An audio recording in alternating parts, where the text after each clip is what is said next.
All right, everybody. We are joined today by a former Celebrity Jeopardy champion, a Concord, Mass native, and the co-anchor of CNN News Central, airing weekdays from 7 to 10 a.m. Eastern on, well, CNN. It's John Berman. John, thanks for being here, man. It's great to be here with you guys. Thanks so much for having me. Yeah, excited to have you on here. And, I know that you're a big Boston sports fan. So recently you were on a Red Sox podcast as well. So you're Yes. making the rounds right now, trying to make sure that you hit every team in the region here. And, we were talking a little bit off air about how Greg and I live in Texas. You live in New York. So I'm just curious to know a little bit, what are your fan habits living, rooting for a team, living in a separate city? I think this is something Greg and I always try to bring the audience into with our own experience being in Texas, but still having those connections to Boston. What's that like for you, having been in New York all these years? I always carried with me my Boston sports fandom and didn't try to hide it like at all. I'm happy to wear my shirts around the town. I lived in the city until about 10 years ago, New York City. And, I would wear my stuff around town proudly, but I was careful. The worst was being a Red Sox fans are looked down upon, I think, in New York City more than Celtics fans. I don't think there's quite the ire for Celtics fans as Red Sox fans. So the Red Sox thing was a little more perilous, right? You'd go to Yankee Stadium in Red Sox gear and people would be upset about that. So you had to be a little careful. Going to Madison Square Garden is a little bit different. The Celtics and the Knicks have always been on sort of different paths in different places. When one's good, usually the Celtics, the Knicks aren't good because usually the Knicks just aren't good. But those few times in our lifetimes when the Knicks have been good, the Celtics weren't. So there hasn't been that direct competition. I thought this season maybe there would, but not so much. Look, I watch as many games, Boston games, that goes to Red Sox, Patriots, Celtics, as I possibly can. And it's still just a giant part of my life. And it's not hard. Frankly, the Boston teams haven't made it that hard because they've been so good. What's it like in New York? Because like for us right now in Austin, there is no like rival team, right? That we're like competing with when we go out to bars to watch games or anything like that. Um, I would imagine being in New York today that there's still like a little bit of animosity. It's not going to be the same as it was like early 2000s, A-Rod, Jeter and all those guys against the Red Sox. But do you sense any sort of animosity between Boston and New York at this point in 2025? I think there's a little bit, but it's faded. It has faded so much. And I think there are a few different reasons for that. One is, I mean, the Red Sox ultimately did win. So the Yankees sort of lost the bragging rights, and New York fans lost the bragging rights that they'd had for so long. I mean, this is largely due to the Red Sox, honestly, and to an Yeah. extent the Patriots because they just kept on winning and winning and winning, winning. So New York fans, I think, lost the superiority complex that they had. And I also think free agency and other things have taken some of the sting, the sharp edges out of the rivalries in sports, which sometimes can be unfortunate, right? I think that we want those rivalries. You want a little bit of clean hatred Mhm. between the fan bases in Boston and New York, and between the players too. Look, I don't want them fighting necessarily on the courts, but it's kind of nice when you're watching a game and you feel like they don't like each other, at least for those, in basketball, 48 minutes. I don't want them to Mhm. like each other for those 48 minutes. Yeah, no, I think you're spot on. I think I even might have tweeted that out during one recent Knicks game where it's like, or maybe it was the Lakers game actually. Where it's like, I need this to get a little chippy, right? Like I like on the court. To your point, like sports hatred. Sports hate is fun. Sports hate is good. Like that's I think about like what you were saying, being in New York for the Red Sox, Yankees in that late 90s into mid 2000s. I was lucky enough to actually be in attendance at the Veritech A-Rod game at Fenway Park back Wow. in 2004. And I remember that game. Like after that fight, you just could look around and I think I was maybe like 13, 14 years old that game, just me and my buddy Chris, and we were like, man, people were getting thrown out of this place left and right because there was just fights in the stands that were breaking out throughout that entire game, which of course culminated in the Bill Miller walk-off. So I think that's good and healthy for there to be that type of sports hate when you're within those confines. And so recently here, John, on the podcast, we've been getting a little bit nostalgic with the Celtic City documentary that's been going on with HBO. It's really kind of throwing Greg and I into a time machine, into a time that's, we're aware of, but maybe not haven't dove in the same way that other Celtics fans have experienced the Russells, the Kuzis, the Havliceks, so on and so forth. We were born and bred in the bloody era of the 90s Celtics basketball, where somehow we ended up still being Celtics fans. But I'm curious for you, John, as we're getting nostalgic here, what's kind of your core connection to the Celtics when you really think about your time as a fan of this team? So I'm a little older than you guys. I vaguely remember the famous 29 win season, which was the year before Larry Bird came to the Celtics. I remember them being terrible. Vague memories of them being awful. Nothing specific.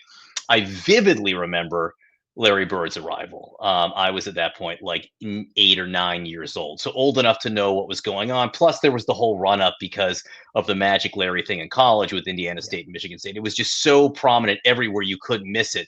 So I really do vividly remember his first season in that first team, which I think people sort of forget a little bit. It was Dave Cowens was still playing center for that team. Pete Maravich was on that team. I saw Pete Maravich play as a member of the Boston Celtics in the Boston Garden, which is crazy. So my earliest memories of the Celtics, vivid memories, are all Larry, right? And what a time to come of age as a Celtics fan, sort of watching him and then watching the team grow. This stupid hat that I'm wearing is a painter's hats used to be a thing, right? In the 1980s. This is a painter's hat from, I think it's got to be 81 or 82. It wasn't the first season, and I'm not sure it was the championship season, the 81. But Gerald Henderson's name is on it. Kevin McHale's name's on it. Danny Ainge. You can see Chief Robert Parrish there. ML Carr, Cedric Maxwell. So it may have been that championship season, but those are the teams I remember. I remember the earliest teams I remember. I remember Johnny Most, calling the games, and it was Tiny Archibald throwing the ball to Bird. It was Bird and Tiny, which I think is a little bit of an era people don't remember. A few years before it became DJ and Danny and Larry and all those things. But those are my first really, really fond memories.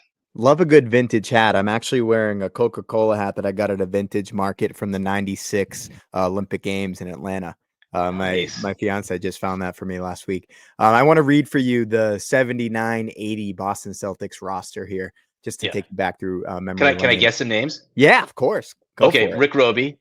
Yep, Rick Roby's on there. Dave Cowens. Tiny Archibald. Mm-hmm. Cedric Maxwell. Yep. Larry Bird. Chris Ford. Yeah. I didn't say Chris Ford yet, did I? And that's after that. You said Maravich. You said Maravich. I said Maravich. So Pete Maravich, and then it gets a little hazy. I think I probably have 7 deep, and I don't remember too far. Was ML on that team yet? I don't know that he was. Let's see. ML's on that team. Yep. And legendary coach ML Carr. He's been in some of the previews for the Celtic City series. I can't wait to see what he has to say. Anyway, so who else? Who else am I missing? Head coach? Bill Fitch. Yep, Bill Fitch, which is like a name. It's funny. Like, I'm sure for so many Celtics fans, that's a name that is really important. For me, I don't really know much about Bill Fitch at all. Like, I just know he was a Celtics. I know the name. I know nothing else. That's about right. it. Tough guy. Volk, same thing with Jan Volk. Like, I don't know anything about Jan Volk, and he's super important in Celtics history. So you had most of them. You're missing Don Chaney. Oh, he was a holdover from the previous era. Eric Fernsten, who I have Eric Fernstrom. Yeah. Fernsten. Okay. Gerald Henderson, who you mentioned. Jeff Judkins. No, Jeff Judkins don't remember at all. Okay. Yeah, and that's it. You got everybody else. That's not bad. I didn't realize that Gerald Henderson was on it that early. I thought he came in the next year, sort of when Parrish and McHale and all those other people came in too. But that's awesome. Yeah, so I'm curious to get your take on this here, John. A couple episodes ago, I think this was leading up to the Celtics City coming out, and Jason Tatum's been on such a heater for this current Celtics team where I think there's, he's leveled himself up to the point now where over the last 3 years, there's been conversation. Is he a top 5 guy? Is he not? Ask a Celtics fan. He's been top 5 for the last 3-4 years. I think now it's an established fact, no matter who you talk to, that he's a top 5 guy in this league, maybe even top 3 somewhere in that debate. And so we got to talking a little bit about Celtics Mount Rushmore, especially as Tatum has talked about his goal is to, he considers Larry Bird the best Celtic of all time. I think that's debatable with Bill Russell, but I'll have your answer here in a second. And so we started talking about what that looks like and where he is just today, just with his career to this point right now, obviously not knowing how this season's going to finish out. So I'm going to put you on the spot here just a little bit. If you had to give your Celtics Mount Rushmore, no coaches, so we'll remove Red Auerbach from the conversation, just players, what would be your Celtics Mount Rushmore? I guess I'll give you the cop out, the easy answer first, and then we can talk more about it if you want. The cop out answer would be, pick one from each of the sort of definable eras, right? So if you have the 50s and 60s, it's got to be Bill Russell, right? Yeah. Who is the winningest human in the history of the human race? So Bill Russell's on his own mountaintop. I mean, that guy won everything everywhere. And then I would take Havlicek maybe from the 70s, again, because he transcended that era. Mm-hmm. And then you have Bird. Oh, no, I have to have 5 people on Mount Rushmore. Well, okay. My 5 people Mount Rushmore is Russell, Havlicek, Bird, Pierce, Tatum. Mm-hmm. If you have to remove one of them, then you're fighting between maybe, Havlicek and Pierce or Tatum and Pierce. Which one of those guys gets well, Pierce is not going to get a second ring. So does Tatum get a second ring? And then it may be him. But I think that would probably be it. I like that. Yeah, answer. I think generally that was kind of the consensus that we got to. We had a video and people had different comments, and I think that's for me where it was, like I said, I think Bill Russell's the greatest Celtic of all time for a lot of the reasons that you just mentioned. He's the greatest winner in the history of the planet. So I think that's a pretty good case to be the top of the totem pole. And then Larry Bird is obviously right there. I mean, I think those are 2 guys that are top 10 in the history of the sport. So I love the aspirations that Jason Tatum has. Those are very lofty aspirations to be one of the top 10 NBA players of all time. So it's tough to reach that. And then I'm with you. I think it's Havlicek, and then it becomes a Kuzi, Pierce, Tatum conversation. And Tatum has a lot of time to go here, but I think it's somewhere in the realm of those 3. McHale somewhere in the background, maybe. Like there's a few names you could throw out there with all those championships from the 50s, 60s, 70s that you've got a couple of guys that can throw their name in there. But I think the way that you hit it with the different generations is probably the best way to look at it. I think that's the way you have to look at it, right? And they really did have defined generations. You had, once Russell left, that 70s teams with Cowens and Havlicek and, Don Nelson, those guys was the thing. That was before my time, but it's always fun to see the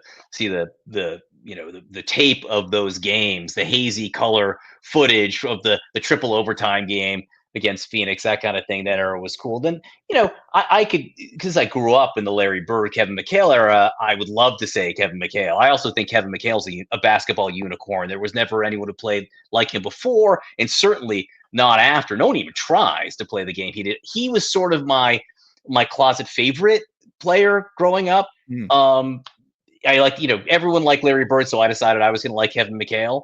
And I just loved the way he played. And I'm not tall. I'm like 5'10", which is not tall, but I was this height when I was in 8th grade. So I grew like to my full height. So you had the pivot game. That's right. Yeah. So the end of my basketball career was 13 years old as this really tall 8th grader. And I'd like to pretend I have all these low post moves, and I would try to mimic Kevin McHale. And that I didn't grow another inch. And, you can't really to play the low post against guys who were 10 inches taller than you as a sophomore in high school. So it didn't work out so well for me, but yeah. Well, it's interesting just thinking about like the concept of Mount Rushmore, which I've been doing a little bit of research here because I'm not a history buff by any means. Construction of it started in 1927, right? So like in terms of the presidents that they chose for that, you got the first president, right? George Washington. You got the third president. Then we go all the way to Abe Lincoln, who the 16th president. And then we've got Teddy Roosevelt, the 26th president, right? So like they definitely chose presidents from different eras. They chose two from the beginning because I think what's important is that it's like kind of founding fathery, right? So I would make the argument that you gotta have Russell and Cousy on there because Cousy was like the first most important Celtic, and then it was Russell, then Havlicek, then Bird, and I'm probably just going there. Right. And then everybody else can just look back at the Celtics Mount Rushmore and say, those are the guys that started everything. And then we kind of just transcend past it. Right. Those are the faces, the chiseled out of rock faces that we just remember throughout history. And now we can just appreciate the new era that we have here. Right. With the big three. Even, going back to Reggie Lewis and people like that. Reggie obviously passed away. That was actually one thing I wanted to talk to you about, John, because me and Will, like the Reggie Lewis to us, we were born in 89. He's like we know the story, but he's the track center, the Reggie Lewis Center, in Boston. Like that's what he is to us. He's kind of just memorialized in monuments. What do you remember from that time? I'm sure they're going to go into it in the documentary. What do you remember from the time of Reggie Lewis's come up and then his unfortunate early death? So local kid in the sense that he went to Northeastern, right? So people had seen him play college basketball, and that was rare, at least during our era. I guess I know that Cousy went to Holy Cross and whatnot, so people had seen him play college ball and then play. That was back in the regional draft era. Exactly, but to have someone who was a Northeastern guy then come and play was super exciting. And then he actually, since he played with Larry, there was this little sense of a moment of tutelage, right? A little bit of a passing of the torch, and you knew Reggie Lewis was good, but then he had just started to get really good. He just started to be this player who was, so good at the mid range, and a great defender too. I mean, his game, assuming that he would extend his jump shot to the 3-point range, Reggie Lewis could play today because he was such a phenomenal athlete. I think one of the original wing type players, and he had this killer like short range jumper game that was super exciting, and he flew around the court. And then his health just sort of sprung up. There was that one episode, and then the tragic death, and it was terrible, terrible, and really sad. And you have to also remember that it wasn't that far after the whole Len Bias situation. Now, granted, Len Bias never played a game in a Celtics uniform, so the fan base never really got to love him like they loved Reggie Lewis, but there was this sense that there was some tragedy that surrounded the Celtics for a period of time there. And I vividly remember the Len Bias death because that was a period, it was up until that moment, the Celtics could do no wrong. Like everything Red Auerbach did and every decision that Red Auerbach and the Celtics made worked out for them. Right, they trade Joe Barry Carroll to get Robert Parrish and Kevin McHale in return. That's awesome. They get Rick Roby for Dennis Johnson. That's awesome, right? Every little thing, and then they make this. They trade Gerald Henderson for this draft pick that turns out to be the number one. Turns out to be Len Bias, who was just phenomenal college basketball player. Everything goes right for the Celtics, and then it all blows up tragically again, and his truly tragic death, and then it extended to the Reggie Lewis thing. I wish you guys could have seen him play. I think you really would. If you like Tatum and you like Brown, Reggie Lewis had a style of play a little bit early, a little smaller than those guys, but a little bit earlier version of it.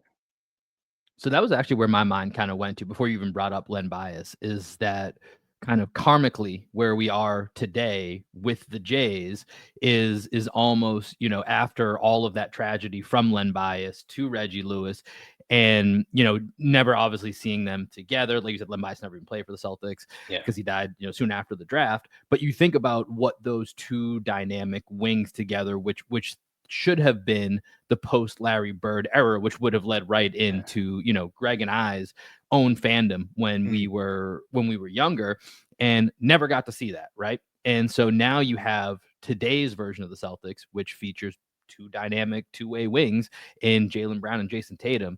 So I'm curious, John, to kind of move us into today's team a little bit. When you watch the Celtics team, which, especially with the Jays and Allen, a few others, this has been an extended run of conference championships, 2 finals appearances in the last 3 years, of course, win the championship last season, this season being one of the top 2-3 teams positioned for a deep playoff run. Where do you gravitate to as towards your enjoyment of watching this team? Who are the guys that really kind of jump out and speak to you?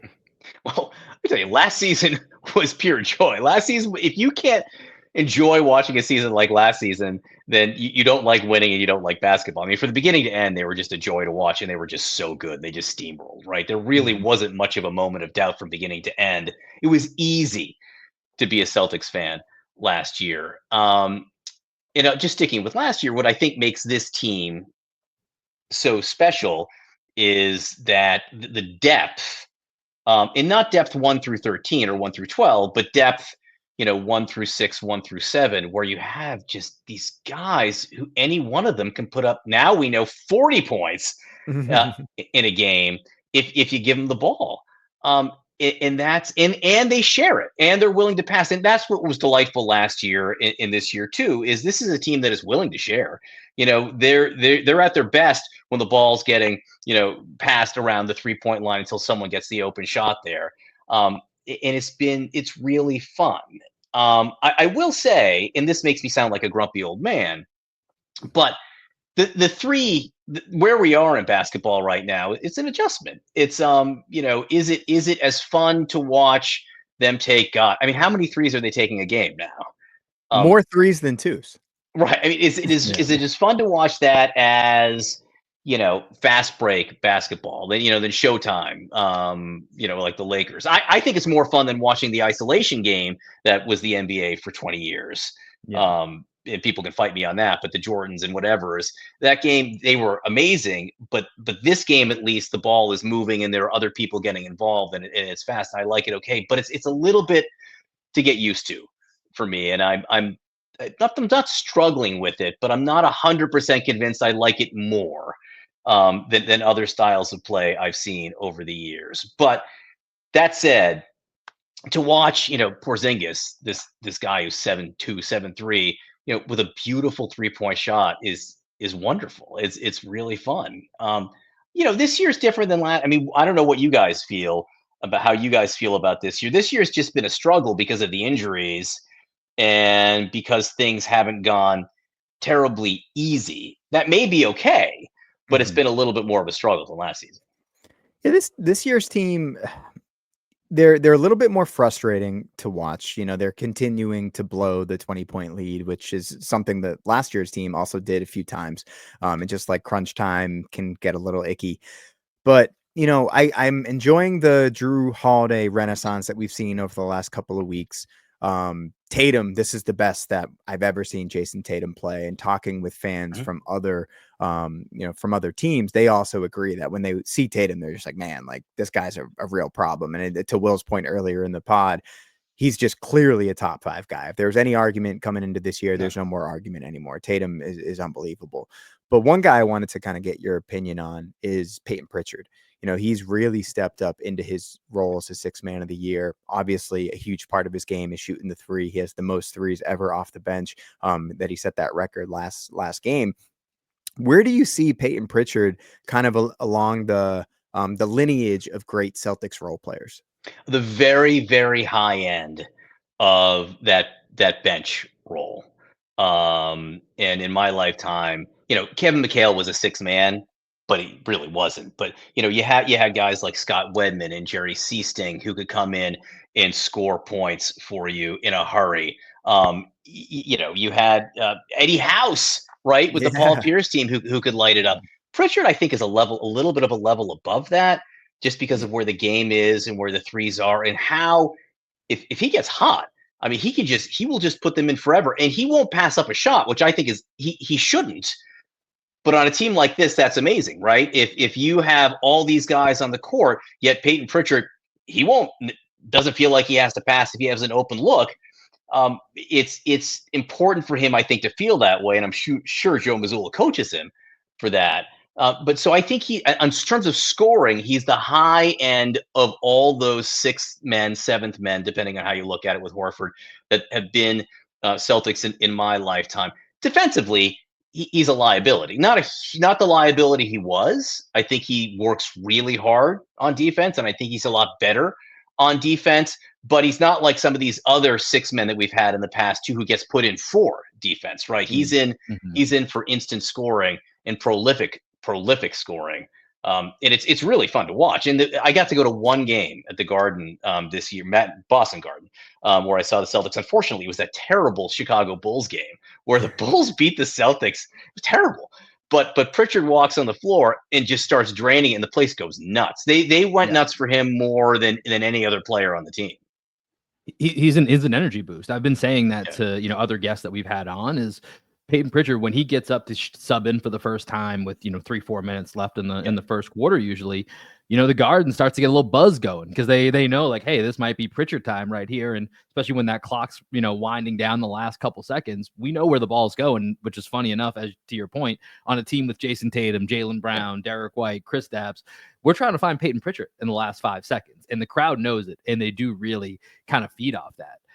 John, I want to bring your political background into this here for a little bit. You're a different type of guest that we usually have on here, so I want to make sure that we make use of it. And something that I'm always very interested in is the media landscape of sports. And I think sports and politics have always kind of overlapped, been intertwined. Like, that's not new. That there's always been that element to it. But I do think from a media coverage standpoint, they've never been more similar than they are right now. And it's been building over time.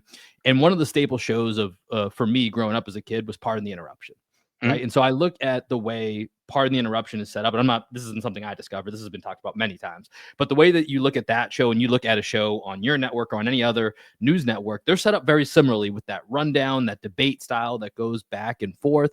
And so I'm just kind of curious. This is a very open question. I'm just curious to get your take on, the way that media covers politics and covers sports.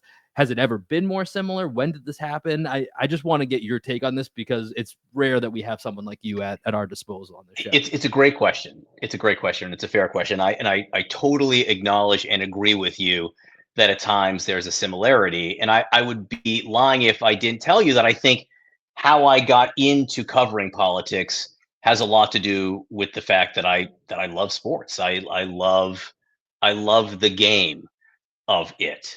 And campaigns in particular are like sports. Who's winning, who's losing, who's playing well, who's not playing well, who had a good day, who's supporting characters had a good day. That's very much, and how you talk about it is not unlike how you talk about a sports game. So you get that media coverage.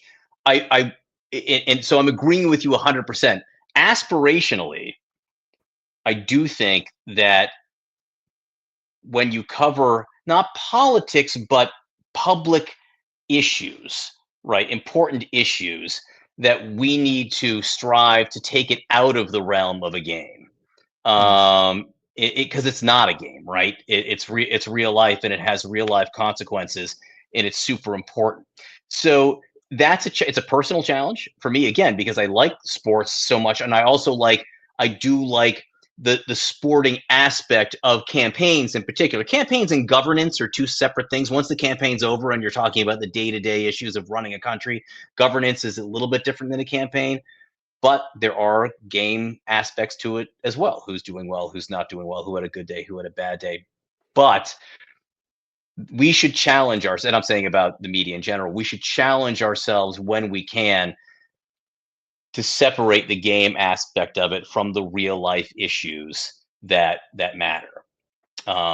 Because it's not a jump shot, right? So a jump shot doesn't matter to people's lives. It matters in far as the game goes, but it doesn't matter to people's lives, and it won't have a lasting impact on people's lives the way that the moves and the decisions that are made in governance and in politics matter.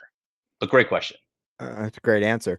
Kind of going along these same lines, the Celtics a couple of years ago, they had Malcolm Brogdon, who just presented himself very presidentially, where we used to call sounded very presidential. Yeah, sounded a lot like Barack Obama, Barack O'Brogdon. And I was just wondering, in your eyes, who on the Celtics could be from this year's team or years past, do you think actually could have a future in American politics? Well, I mean, Jaylen Brown. I think of everyone right now, Jaylen Brown has taken up the mantle of policy and in important real life issues. He wants, I think, to be a public figure and take these on. I think I think he may be the only one on the team who really day in and day out wants to take these things on as much. You guys correct me if I'm wrong here, but he'd be the one that I would say wants to address it most head on. And then the other one, I mean, I would say Bill Walton, but he had other the issues that were important to him, are different than other people. But I would listen to Bill Walton talk about anything, right? And he could have run for any office, and I probably would have voted for him just because he was so delightful to listen to. They would be, and then you go back and we're all watching the Celtic City documentary. Just Bill Russell, he lived the life and he walked the walk, and he didn't back down from anything or anyone on any issues there. And that was leadership that was way beyond the world of sports. I mean, Bill Russell was a figure that I think was important beyond just sports for sure. And then also in the document, Satch Sanders is someone I've learned about while watching that documentary, but just listening to him talk about race and important issues, he was someone else who, I was obviously not even born when he was playing, but he's someone who impressed me as having a grasp of the issues. Satch Sanders has maybe the largest hands I think I've ever seen on screen. That documentary, his hands are like alien hands; they're huge. It's interesting with Jalen though, because when the way that I phrased the question was future in American politics, right? And like I don't necessarily know, because he's so outspoken, that he would even necessarily want to go into like a role where he would have to be an elected official. He almost seems like someone who might be able to influence American politics, kind of like looking at it, working from the outside rather than the inside of it. I just want to get your thoughts on that. I think that's fair. I mean, I think that anyone in our well, it's not. I mean, we have an outspoken president right now. But if you're in public life and you are outspoken, you put yourself at risk for being able to get elected because you're bound to say things that are controversial, right? And Jaylen Brown certainly has, and Jaylen Brown's not afraid to speak his mind, and he may want to try to influence it from the outside, as you say. On the team beyond him, though, I can't think of anyone who wants to be involved like that, just personality wise. A guy like Drew Holiday just seems to want to do all the little things. Don't you want someone in life who does all the little things, all the things that need doing? He seems to lead through action as much as words, though. And then and Al Horford, talk about leadership right there. Just we should all be able to play as long or do things as long and as well as Al Horford can. Yeah, that's been one of my favorite parts of the season. It's just watching Al Horford, especially, over this last 2 to 3 weeks, maybe some of the best basketball we've seen him play, and just at the right time where, like as Greg was saying earlier, this season has at times been a struggle. They've played some really high level basketball games with people in and out of the line, so they didn't win them all. But for all of them, you better be damn sure Al Horford showed up for those games. And, he's now 38, 39 years old. And if it wasn't for LeBron, everyone would be looking at Al Horford as this gold standard of how you age. But of course, LeBron and our beloved Tom Brady have kind of warped everybody's brain as to what it means to, age as an athlete these days. It's true. Although I want to put him in bubble wrap for a few weeks. I want to put half the team in bubble wrap. I want to put him in bubble wrap. I want to put, Porzingis in bubble wrap. Drew Holiday, it's great to see him playing well. They're a different team when he plays well. I try to think, first of all, they're different when Porzingis is on the court, just period. I mean, they can play a completely different game. And then when Drew Holiday is doing his thing too, that to me is the metric from when they're transcendent to just excellent. When you have, Drew doing all of his things and Porzingis on the court, I think they can beat anybody. And no one particularly scares me. But what does scare me is I don't know that those things will come together at the right time in the playoffs. Yeah, Will, what was that stat that you had on the last pod with Drew's impact? Yeah, and so it's right now it's if over the last, so since Drew's been a Celtic, when he scores 14 points or more, including the playoffs, Celtics are 50-3 in those games, 9-0 last postseason. That's incredible. That's something, and not surprising if you watch them. You could be able to tell it. You could call it just because they're different. They're just different. Yeah. So it's a huge thing because Drew Holiday is the 4th, 5th scorer, maybe even 6th scorer now with the rise of Peyton Pritchard on this team. So now when you think about if he's getting 14, just imagine, what that's opening up, because that is what a lot of teams will have to sacrifice in the playoffs is, let's see if this is a night where Drew Holiday hits some shots. And, the OKC game a week or two ago, he was 1 of 7 from 3. They gave him some shots and, he made impacts other ways, but that is going to be one of the sacrifices that teams will make is Can Holiday shoot it? Can Horford shoot it? And these guys all can, but that's going to be the gamble. Some nights it's just maybe we catch them, on an off night, and that's how we try to attack this team. Yeah, no, for sure. John, let me ask you this here, and we're going to go to our fast break here in just a minute here before we get you out. But, I see your passion here. I see the hat, the shirt. You got it all going on today, man. So let me ask you, was there ever a time in your career path where potentially you could have ended up more at ESPN versus CNN? Maybe not specifically ESPN, but I think you understand what I'm asking. I do, and it's a fair question, and I'm not telling, I think, top secrets. There were periods of time where I had conversations with ESPN. I worked at ABC for years. I worked at ABC for 17 years. And ABC, Disney owns both ABC and ESPN, and there was a lot of cross-pollination for ESPN. And occasionally some of the things that I would do on air would end up at ESPN. And so I actually went up there once to just talk to them about career stuff. And I walked away, and they're super nice. They were at a different level of success 15 years ago than now. Now they're struggling in different ways, just like everyone else in the So media. this is like the early 2000s we're talking about. Yeah, here? it would be late aughts, right? Probably 07, 08, that time right there. But for me, when I was there, what I sort of realized is that sports is my hobby. It's I need it as my outlet, my release. And it would just be different if it were my job. I just don't know that if I had to do it, and I couldn't root. First of all, I'm not willing to be like no cheering in the press box. Like I have no interest in not cheering for Boston. I don't play fantasy sports because I refuse to pick a Yankee in fantasy baseball. And so, you're never going to win if you don't do that. And same thing with football too. I'm like, I don't want anyone who's not on the Patriots. Why am I going to play? So I just don't want to not root for a team. So I didn't want to give that up. And also I just kind of wanted it. I wanted it as something separate. I wanted it as my sort of safe, different place. And that was a bit of a conscious choice. And I guess I didn't realize it until it became, I don't know how serious of an option it was. I don't know if it was, I don't think they were about necessarily to offer me a job, but I don't think I would have said yes at the end because of how I want to sort of live my life. Yeah, that makes sense. It's interesting when you all look back at different paths that your lives could have taken. So I had to ask, like, I was very curious. I felt like without knowing, I didn't know anything about that background, but I was like, this guy loves sports. Like, there's definitely a chance that you would have had some type of opportunity. I've covered a lot of different parts of sports, especially at ABC before I became an anchor at CNN. Like I was the lead reporter on the steroid stuff in baseball. And that was fascinating. I covered Tiger Woods when he had when his life imploded on him. Yeah. I covered that day in and day out, and that was interesting. And there were oftentimes I would get pulled into different stories where news and sports merged, and that was enough. That was more than enough. And in that case, and then in 2013, I will say this: in 2013, which was the Boston Marathon bombing, which I covered for CNN extensively, and which was a really tough time for Boston.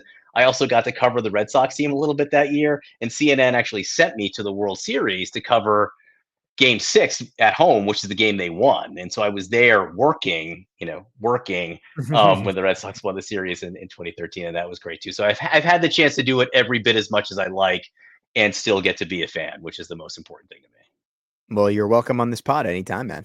This has been fun. It's been a blast. I love it. Like talking about the Celtics, full stop. Talking about people watching the documentary. It's great. It's like porn. Not that I'm saying that's great. I'm saying it's like basketball porn. Just to be clear. I was gonna say, depending on how you feel about porn, it's great. Yeah. Exactly. Well, speaking of things that can go quickly, let's get into our Agreeing with Envy fast break here, and then we'll go ahead and get you out of here, John. What we're gonna do, and we prefaced this for you at the beginning of the show here before we came on. We're gonna go through and put a minute on our fancy clock here, which is just my cell phone. We're gonna go through, ask you some quick hitting questions. Yes, no, fill in the blank. Quick rapid fire answers. We're going to go back and forth to get as many questions as we can, let the audience know who John Berman is, and then we're going to trap you into a hot take, cut it up into just a little piece of content with no context, and make sure the internet hates you. Does that sound good? Okay. Yes. All right. Let's do this here, Greg. We're going to fire it up. We'll start with you, Greg, here. We'll get as many questions as we can in 60 seconds, starting in 3, 2, go. You versus Anderson Cooper in a game of one-on-one. Who wins and what's the score? It's me. Anderson Cooper is great at a lot of things. Sports is not one of them, so me. Favorite Boston sports moment? 2004, coming back from 3-0, beating the New York Yankees. Describe Elon Musk in 5 words or less. Very, very, very rich. One piece of advice for potential presidential candidate Stephen A. Smith. Look, read in. I mean, learn the issues. If you're going to do this, get serious about things that matter to everyday people. Finish this phrase. Many times, hurricanes begin in the Gulf of. Many times, hurricanes begin in the Gulf that sits below Louisiana, Mississippi, and near Florida. I cover a lot of those hurricanes that blow through that body of water. Which that was always known that every time I've covered a hurricane in Florida, it blew over the Gulf of Mexico. Last question here. Last question for you, John. Which current Celtic, past or present, would make the best co-host? Which Celtic would make the best past co-host? I mean, Tommy Heinsohn, right? I mean, would you want Tommy Heinsohn or Brian Scalabrine? Like, watching the play. Oh, that was a foul. Oh, man, you can't do that. I'd want Heinsohn there as my co-host, analyzing politics day in and day out, because, your side always wins. Your side's always right. With Tommy Heinsohn, your side was always right no matter what. Perfect answer. Perfect answer. Perfect scores all around. John, we really appreciate you having us here on the show. For those of you, you can follow John on Twitter, as well as you can catch him Monday through Friday, 7 to 10 a.m. Eastern on CNN News Central. John, hopefully we'll have an extended playoff Celtics run here. Maybe you think you'd be at Madison Square Garden for any of those games? If it looks like Celtics Knicks could be a potential second round matchup, you're gonna find yourself in the building for some of those? If I can get there, I will. I'll be lonely. I'll be pretty lonely in the stands there for that as I watch the Celtics beat the Knicks on New York territory. We'll tap you in as our on-site correspondent there, so we have somebody to give us a live report on the ground. It's a deal. Well, thanks for joining us, John. We do appreciate it here. Appreciate everybody checking us out here on Green with Envy. Make sure you guys subscribe to the YouTube. Make sure you're following us across social media. And that'll do it for this episode here. John, thanks again. And we will catch everybody later. Peace.